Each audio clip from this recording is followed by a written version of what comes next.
3, 2, 1, go! The Death on the Nile is the second movie based on the Agatha Christie novels following the adventures of Detective Poirot, as he finds himself being dragged along on the adventure of murder and mystery. The first one being the murder on the Orient Express. And let me tell you, this movie is basically shot beautifully. Absolutely. The shots are incredibly to look at, but basically it's mediocre in almost every other way.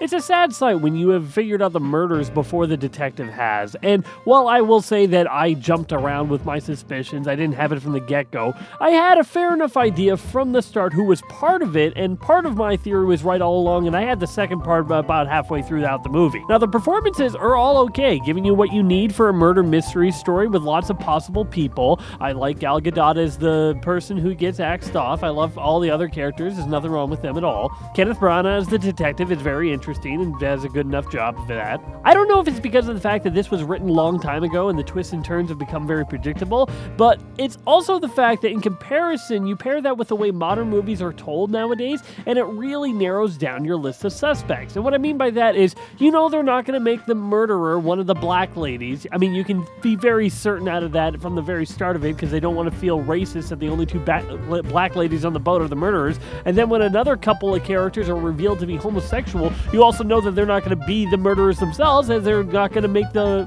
gay people the murderers and bad guys. Now, I'm not saying that they shouldn't include homosexuals or black people in their movies. I'm just saying with the way that you're putting them into the movies, it makes it so you never really suspect that they're even considered because people don't want to make them the murderers, otherwise they might be called racist. But in any case, I will say the movie isn't a slog. It looks nice, the performances are good, it has a few parts that I did enjoy. It's a movie that will probably play in senior citizens' homes for many years to come, and they're going to enjoy it fine. But for me, a mystery movie needs to have a little bit more mystery to it. So in the end, I will give Death on the Nile a 4 out of 10. I will say, however, that the cinematography of this film is very well done. Almost makes you want to make a trip to Egypt for a vacation. But I will say, if I want to watch a movie involving Egypt ever again, I'm probably just going to put on The Prince of Egypt or The Mummy.